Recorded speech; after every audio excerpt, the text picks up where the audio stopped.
हर हर महादेव दोस्तों। ओम नमः शिवाय। श्री शिवाय नमस्तुभ्यम। आप सभी को सावन मास की हार्दिक शुभकामनाएं।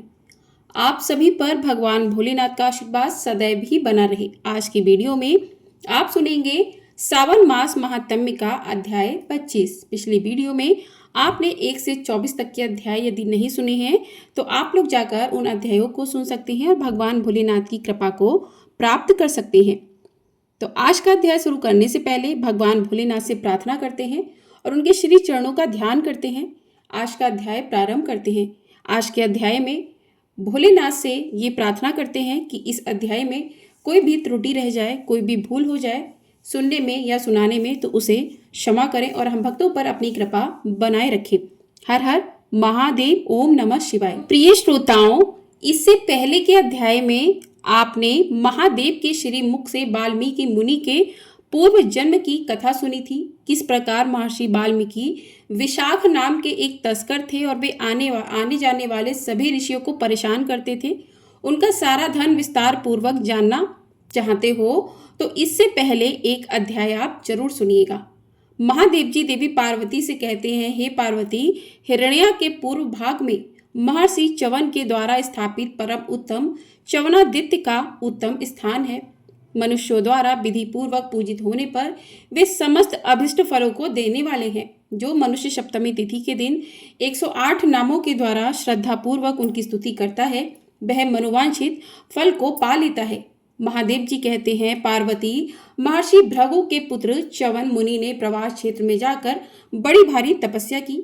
वे आसन लगाकर ठूंठ की तरह अविचल भाव से बहुत समय तक एक ही स्थान पर बैठे रहे। वहां उनके शरीर पर सब ओर से बॉबी की मिट्टी जम गई और उनके ऊपर हरी हरी लताएं फैल गईं। उस बॉम्बी में सब ओर चींटियां फैल गई थीं। इस प्रकार बॉबी से घिरे हुए च्यवन मुनि मिट्टी की मूर्ति की तरह वहां स्थित होकर घोर तपस्या में लीन हो गए। इसके बाद किसी समय राजा शर्याती तीर्थ यात्रा के लिए श्री सोमनाथ जी का दर्शन करने के लिए पापनाशक प्रवास क्षेत्र में आए। राजा के सुकन्या नाम की कन्या थी जो सखियों से घिरी हुई वहां वन में घूमने लगी। घूमते घूमते वह च्यवन मुनि की बॉम्बे के पास जा पहुंची। वहां उनके चमकते हुए नेत्रों को देखकर उसने कौतूहलवश सोचा कि यह क्या है। फिर उसने एक कांटे से उन दोनों नेत्रों को छेद दिया। नेत्रों के छिद जाने पर मुनि के क्रोध से राजा शर्याती के सैनिकों का मलमूत्र रुक गया। इससे सारी सेना बहुत दुखी हो गई। यह देखकर राजा को भी बड़ा दुख हुआ। वे बोले, आज किसने यहाँ महात्मा भार्गव का अपकार कर दिया है, उसे तुम लोग शीघ्र बताओ। सैनिकों ने उत्तर दिया, महाराज, हमें किसी उपकार करने वाले का कोई पता नहीं है। अब राजा ने अपने सुहृदों से पूछा। सैनिकों को दुख से व्याकुल तथा पिता को चिंतित देखकर सुकन्या कहने लगी, पिताजी, मैं इस वन में घूम रही थी। इतने में एक बॉम्बे के अंदर से मुझे जुगने की तरह चमकते हुए 2 प्रकाश दिखाई पड़े। मैंने अज्ञानवश उन्हें बीध डाला है। यह सुनकर राजा शर्याती शीघ्र ही उस बॉबी के पास आए और उन्होंने तपोवृद्ध और वयोवृद्ध च्यवन मुनि का दर्शन किया। फिर वे हाथ जोड़कर सैनिकों के कष्ट निवारण के लिए प्रार्थना करते हुए कहने लगे कि भगवान, मेरी पुत्री ने अज्ञानवश जो अपराध किया है उसके लिए उसे क्षमा कर दीजिए। और फिर इसके बाद महर्षि की आज्ञा से ही राजा शर्याती ने उन्हें अपनी कन्या विवाह दी और खुद सेना के साथ नगर को प्रस्थान किया। सुकन्या परम उत्तम तपस्वी पति को पाकर प्रेम पूर्वक तपस्या और नियम से रहती हुई अब उनकी सेवा करने लगी। मुनि के यहाँ जो भी अतिथि आते उनका यथोचित सत्कार करके वह शीघ्र महर्षि च्यवन की सेवा में तत्पर हो जाती थी। कुछ समय के बाद अश्वनी कुमार नामक देवता उस वन में आए। उन्होंने सुंदर दांतों वाली सुकन्या को स्नान करके जाते हुए देखा और उसके पास जाकर कहा, वामो, किसकी स्त्री हो और इस वन में किसके लिए घूम रही हो? सुकन्या ने प्रसन्न होकर कहा, आप लोग मुझे राजा शर्याती की पुत्री और महर्षि च्यवन की पत्नी समझिए। अश्वनी कुमार कहने लगे कि तुम्हारे पिता ने जानबूझकर इन गतायु महर्षि के साथ तुम्हारा विवाह कैसे कर दिया?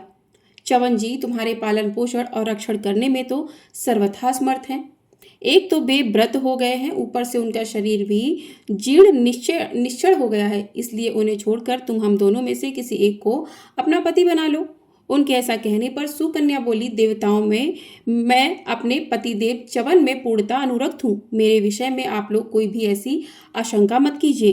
तब अश्वनी कुमार कहने लगे, देवी हम दोनों वैद्य हैं, तुम्हारे पति को रूप और यौवन से संपन्न कर देंगे। उसके बाद हम तीनों में से किसी एक को तुम अपना पति चुन लेना।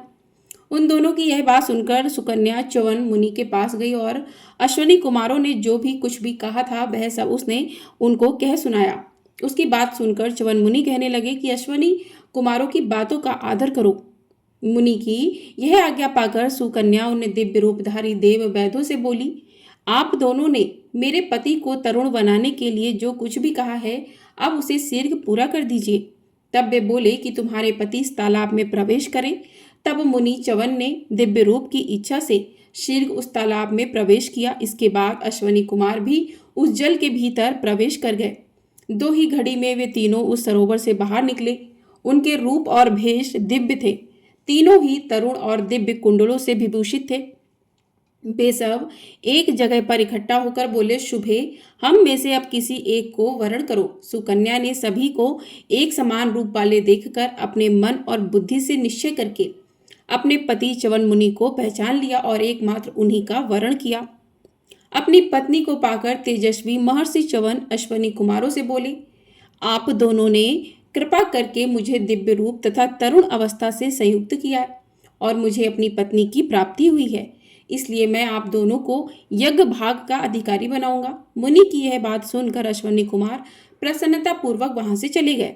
इसके बाद राजा शर्याति ने जब सुना कि महर्षि च्यवन को नई अवस्था प्राप्त हुई है, तब वे भी बहुत प्रसन्न हुए और सेना के साथ उनके आश्रम पर गए। पुत्री और जमाता को देव कुमारों की तरह देखकर राजा शर्याति के हर्ष की सीमा नहीं रही। महर्षि च्यवन ने रानी सहित महाराज शर्याति का पूरी तरह सत्कार किया और पास बैठकर वार्तालाप किया। बातचीत में ही उन्होंने राजा से कहा कि राजन, मैं आपसे यज्ञ कराऊंगा, आप सभी सामग्री एकत्रित कीजिए। राजा शर्याति इस प्रस्ताव से बड़े प्रसन्न हुए। फिर उन्होंने शुभ मुहूर्त में यज्ञ मंडप निर्माण करवाया। उस मंडप में महर्षि च्यवन ने राजा से यज्ञ आरंभ करवाया और उसमें अश्वनी कुमारों के लिए सोमरस का भाग ग्रहण किया।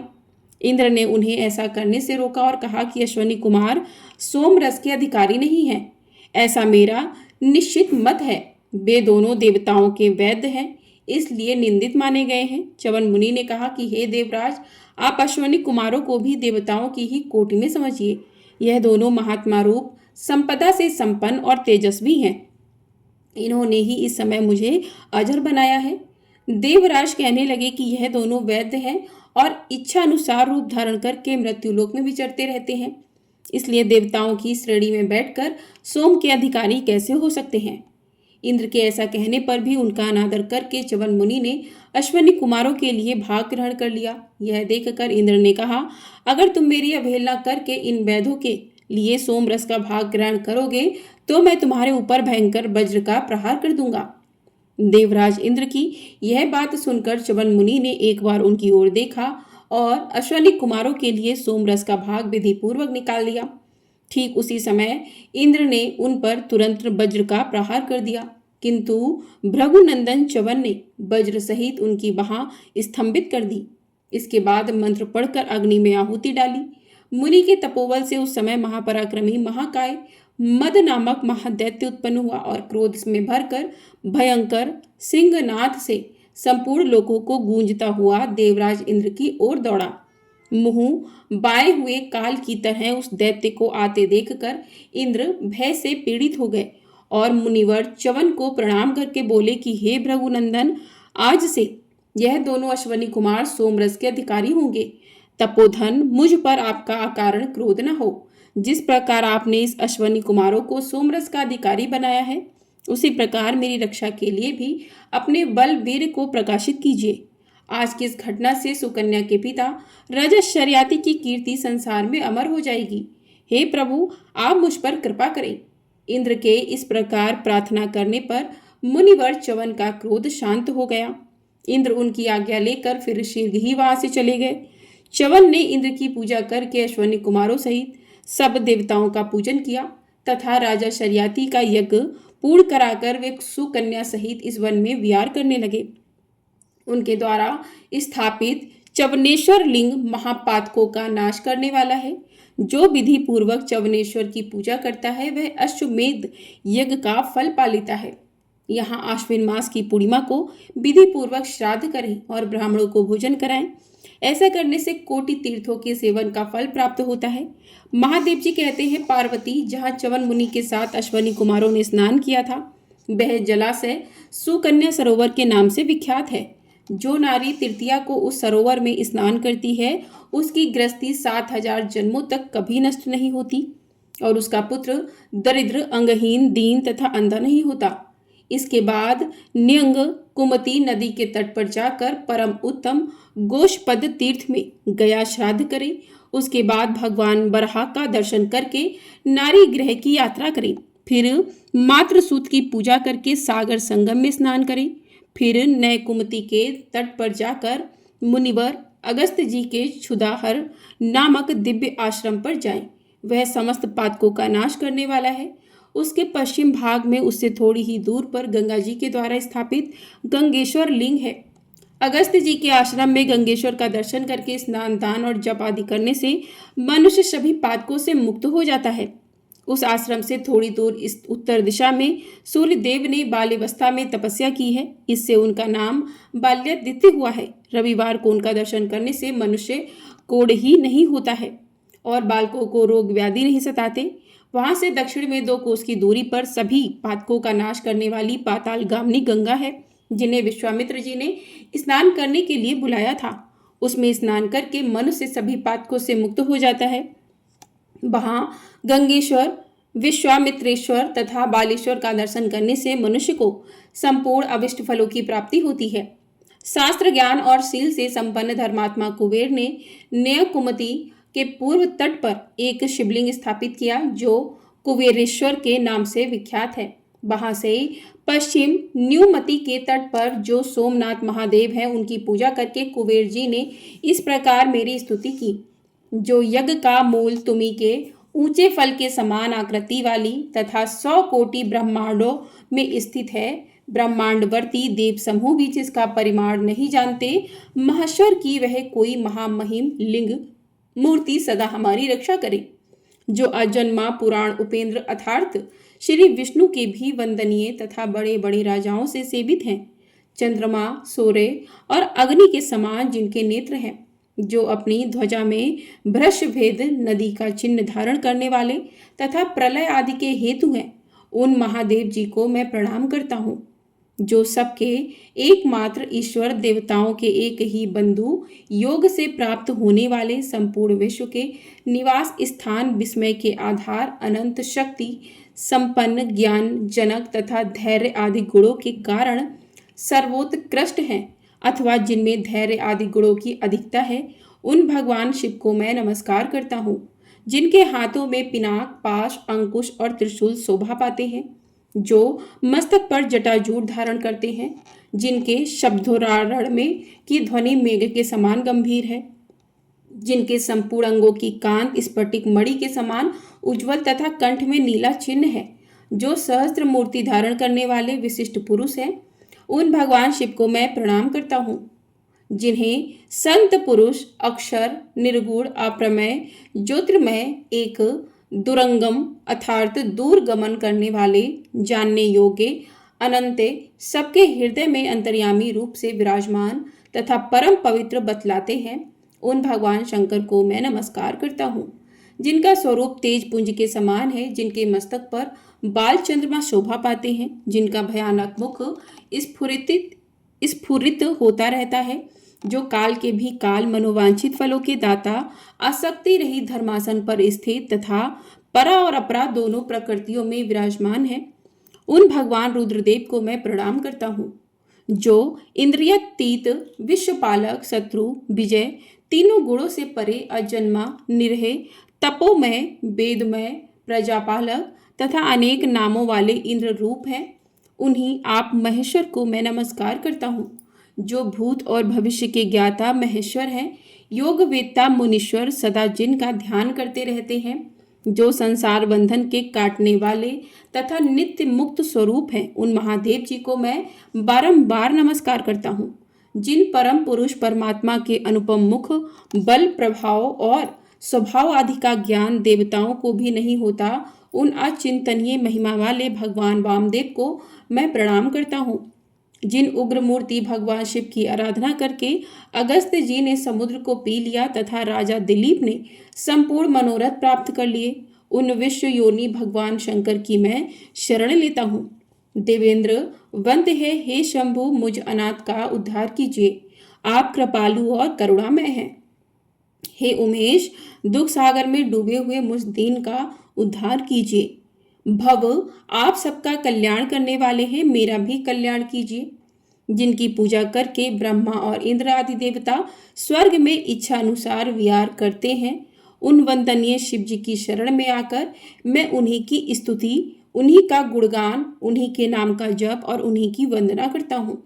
इस प्रकार स्तुति करके जब कुबेर जी मौन हुए, तब भगवान शिव ने उन्हें अपने मित्र का पद, दिग्पाल का पद और देवताओं के धना का पद, यह 3 वर प्रदान किए और कहा कि यह स्थान तुम्हारे ही नाम पर अब कुबेर नगर कहलाएगा। तुमने इस स्थान से पश्चिम में जो शिवलिंग स्थापित किया है, उसका जो पुरुष श्री पंचमी के दिन विधि पूर्वक पूजन करेगा, उसके यहाँ 7 पीढ़ियों तक लक्ष्मी जी बराबर बनी रहेंगी। प्रेम से बोलिए हर हर महादेव, ओम नमः शिवाय। तो इस प्रकार से आज का अध्याय यहीं पर समाप्त हुआ। इसके आगे का वृत्तांत आप लोग अगले अध्याय में सुनिएगा। हर हर महादेव, ओम नमः शिवाय। अब सुनते हैं श्री शिव चालीसा पाठ। जय गणेश गिरिजा सुमन, मंगल मूल सुजान, कहते अयोध्या दास तुम देहु अभय वरदान। जय गिरिजापति दीन दयाला, सदा करत संतन प्रतिपाला। भाल चंद्रमा सोहतनी के, कानन कुंडल नांग फनी के। अंग गौर सिर गंग बहाए, मुंड माल तन छार लगाए। वस्त्र खाल बागंबर सोहे, छवि को देखी नाग मन मोहे। मैना मातु की हवे दुलारी, वाम अंग सोहत छवि नारी। कर त्रिशूल सोहत छवि भारी, करत सदा शत्रुघ्न क्षयकारी। नंदी गणेश सोहित कैसे, सागर मध्य कमल है जैसे। कार्तिक श्याम और गणराऊ, या छवि को कही जात न काऊ। देवन जब ही जाए पुकारा, तब ही दुख प्रभु आप निवारा। किया उपद्रव तारक भारी, देवन सब मिली तुम्हें जुहारी। तुरत सडानन आप पठायो, लव निमेष मह मारी गिरायो। आप जलंधर असुर संहारा, सुअस तुम्हार विदित संसारा। त्रिपुरासुर सन युद्ध मचाई, सभई कृपा कर लीन बचाई। किया तपई भागीरथ भारी, पूरब प्रतिज्ञाता सुपुरारी। दानिन मह तुम समको नाही, सेवक स्तुति करत सदाही। वेद नाम महिमा तब गाई, अकत अनादि भेद नहीं पाई। प्रकटी उदधि मंथन में ज्वाला, जरत सुरासुर भय बिहाला। कीनी दया तहम करी सहाई, नीलकंठ तब नाम कहाई। पूजन रामचंद्र जब कीना, जीत के लंक विभीषण दीना। सहस कमल में हो रहे धारी, कीन परीक्षा तभई पुरारी। एक कमल प्रभु राखयु जोई, कमल नयन पूजन चह सोई। कठिन भक्ति देखी प्रभु शंकर, भय प्रसन्न दिए क्षितवर। जय जय जय अनंत अविनाशी, करत कृपा सबके घटवासी। दुष्ट सकल नित्य मोहि सतावे, भ्रमत रहो मोहि चैन न आवे। त्राहि त्राहि मैं नाथ पुकारो, ये अवसर मोहियानो वारो। ले त्रिशूल शत्रुघ्न को मारो, संकट से मोहियानो वारो।